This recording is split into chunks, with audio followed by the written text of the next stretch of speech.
Muy buenas a todos y bienvenidos un jueves más al Peso de la Historia. Hoy vamos con uno de esos perfiles que sé que os gustan tanto. Hoy vamos a abordar la figura de uno de los jugadores más populares y carismáticos en su momento y que todavía tienen tirón entre los seguidores más veteranos, entre los que, por supuesto, me encuentro, y que lo pudimos disfrutar en su máxima esplendor allá por finales de los 80 y toda la década de los 90. Hoy pasa por el peso de la historia Charles el Gordo Barkley. Pero antes, recuerda que nos viene fenomenal. Si le das un like, nos dejas un comentario, mueves en tus redes sociales este vídeo y, por supuesto, si te suscribes a este canal de Buzzer Beater. Presentado el vídeo de hoy, vamos a ver quién fue Charles Barkley. Charles Wade Barkley vino al mundo en Alabama en el año 1963. Tras su etapa en el Instituto Leeds, haciendo 19 puntos y 18 rebotes en su último año, ingresó en la Universidad de Auburn en el año 81, donde cursó 3 años, con números muy similares en sus 3 cursos y unas medias finales de 14 puntos y 9,6 rebotes. Acabado el curso, 83-84, último en la universidad, Barkley vivió una de sus primeras grandes decepciones con las Olimpiadas de Los Ángeles 84 en el horizonte y suponiéndose uno de los 12 integrantes definitivos del equipo USA. Pero el entrenador jefe, el indomable Bobby Knight, decidió dejarlo en el camino tras haber estado en todos los trials y optó finalmente por otros jugadores de perfil más bajo y sobre todo más domables como fueron John Koncak, Jeff Turner o Leon Wood. El choque de personalidades y la tendencia de Barkley a acumular kilos hizo que Knight terminara por dejarlo fuera de la lista definitiva. Tampoco se puede decir que su draft, fuera la noche más feliz de su vida. Tras los entrenamientos previos al mismo, celebrado el 19 de junio del año 84, se rumoreaba que los Sixers, con su quinta posición, optarían por él. Pero Barkley no quería recalar en Filadelfia de ninguna de las maneras. El motivo: la franquicia le había dicho que si quería salir con el pick 5 debía bajar de los 130 kilos que pesaba en su etapa universitaria. En pleno proceso de adelgazamiento, supo que los Sixers únicamente iban a poder ofrecerle $75.000 al año en su primer contrato, acuciados por el recientemente instalado límite salarial. ¿Qué hizo Barkley? En los siguientes 2 días engordó hasta 9 kilos en un intento desesperado y fallido, por cierto, de ahuyentar las intenciones de los Sixers y poder recalar en otro conjunto que le pudiera ofrecer un contrato más jugoso. El tiro le salió por la culata.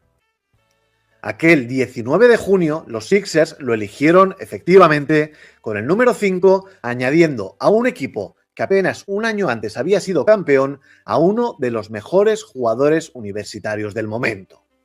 Pero antes de repasar su andadura profesional, unos apuntes del Barkley jugador y persona. Desde su oficialmente 1,98, Charles Barkley fue un jugador que ocupó mayormente la posición de 4. Casi siempre más bajito que su par, Barkley era una fuerza de la naturaleza tremenda que combinaba potencia con rapidez y habilidad. En el aspecto reboteador, pocos como él. Y en la ofensiva fue puliendo su juego hasta convertirse en un jugador total. Ciertamente era un jugador indomable en cancha. Salvaje, puro corazón, carácter y competitividad a raudales. Capaz de liarse a golpes con el más pintado como de partirse de risa con cualquier rival llegado el caso. Un personajazo de la época, también recordado por su incontinencia verbal y capacidad para meterse en charcos. Vamos, lo que ahora se conoce como un bocachancla y que se convirtió pronto en uno de los grandes protagonistas de la liga. Y ahora sigamos con su carrera. Barkley aterrizó en unos Sixers que contaban en sus filas con absolutos mitos vivientes como eran Moses Malone y especialmente el Dr. J. Julius Erving. Amén de otros enormes jugadores que fueron campeones en el 83 como Mo Cheeks, Andrew Toney o Bobby Jones. Eso no impidió que el rookie jugara hasta 28 minutos por partido con unas medias realmente buenas de 14 puntos y más de 8 rebotes por noche. Pero aquellos Sixers eran tan pintones como veteranos y poco a poco fueron perdiendo piezas por el camino. Jones, Irving, Malone, precisamente Mo Malone fue una pieza clave en el crecimiento de Barkley. enseñándole de primera mano lo que es ser un profesional y haciéndole ver los hábitos que debía desechar de inmediato. Los Sixers fueron dejando de dar miedo poco a poco, al mismo tiempo que los galones de Barkley iban aumentando no solo en el equipo, sino en la propia liga.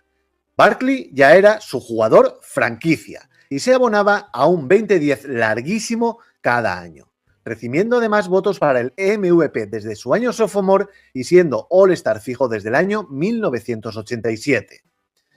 Puntos a porrillo, rebotes, polémicas. Barkley era un jugador top, pero sus Sixers eran un equipo del montón en el este, con 2 semis de conferencia como tope y con los Bulls de Michael Jordan como brazos ejecutores. El 34-37 de su equipo en la temporada 91-92, pese a los 23 puntos y 11 rebotes de Charles, fue definitivo. Barkley pedía el traspaso. El 17 de julio del 92, Barkley era traspasado a los Phoenix Suns a cambio de Jeff Hornacek, Tim Perry y Andrew Lang.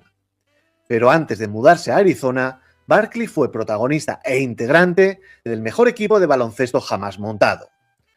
Los Juegos Olímpicos de Barcelona 92 fueron el espaldarazo definitivo para su figura entre el firmamento NBA.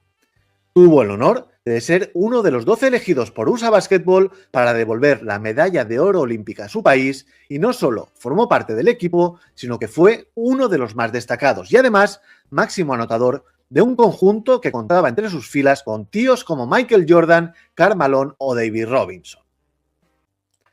Con el regusto a oro todavía latente, Charles Barkley vivió la temporada de su vida en la 92-93, primera en Phoenix. Mega estrella y líder de un equipo potentísimo que contaba con Kevin Johnson, Dan Mayerly y Tom Chambers en sus filas. El gordo Barkley fue el MVP de aquella temporada regular con 25,6 puntos, 12,2 rebotes y más de 5 asistencias por partido.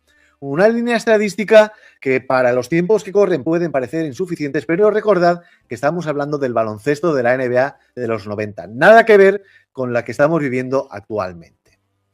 En playoff y tras partir con el seed 1 del oeste, los Suns dejaron en la cuneta a Lakers, Spurs y Sonics antes de medirse en batalla a los Bulls de Michael Jordan. Nuevamente, su amigo Michael se cruzaba en su camino. Unos Bulls que buscaban, por cierto, su primer three-peat. Y lo lograron gracias a aquella histórica canasta de John Paxson en 6 partidos para decepción de un Barkley que lo tuvo en sus dedos, el anillo digo, y que firmó en aquella serie final más de 27 puntos y 13 rebotes por partido. De largo, pero de larguísimo, el mejor jugador de su equipo. Nuestro protagonista todavía se mantuvo 3 años más en Arizona, siempre con sus números de más de 20 puntos y más de 11 rebotes por partido y siendo un jugador total, pero a quien se le resistía un año tras otro el título. Y así sería hasta el final de su carrera. Con 33 años, y estamos ya en la temporada 96-97, lo intentó uniéndose a Olajuwon y Drexler en los Houston Rockets. Su primer año en Texas fue realmente bueno, con 19 puntos y 13,5 rebotes por partido, pero en el que los Jazz y aquel tiro de John Stockton les dejaron sin premio. Los siguientes 2 años fueron peores, cayendo en primera ronda y ya en un proyecto caduco a todas luces y que había cambiado a Scottie Pippen por Clyde Drexler, si recordáis. Su última temporada en activo fue la 99-2000. Con 36 años, Charles Barkley tuvo uno de los finales más amargos que uno puede recordar. Y es que el 8 de diciembre del año 99 se rompía la rodilla en un partido jugado por su equipo casualmente, ¿dónde? En Filadelfia. Ese fue el final. Jugó por orgullo el último partido de aquella temporada porque no quiso abandonar su carrera en silla de ruedas. Fue en Houston ante su público y ante los Vancouver Grizzlies el 19 de abril del año 2000, pero jugando únicamente 6 minutos a modo de despedida. Suficientes para decir adiós y poner punto final a una carrera excepcional, la de un jugador excepcional que marcó a toda una generación y que se unía desde ese mismo instante a la larga e ilustre lista de jugadores estrella que jamás lograron el campeonato. Y hasta aquí el recuerdo a una figura tremendamente recordada como es la de Charles Barkley. La próxima semana iremos con mi top 10 histórico de Ala Pivots. Muchísimas gracias por haber estado conmigo durante todo este vídeo, también a vosotros que nos estáis escuchando en iVoox, y yo os emplazo a todos para el próximo jueves. Un abrazo muy fuerte y que tengáis una gran semana.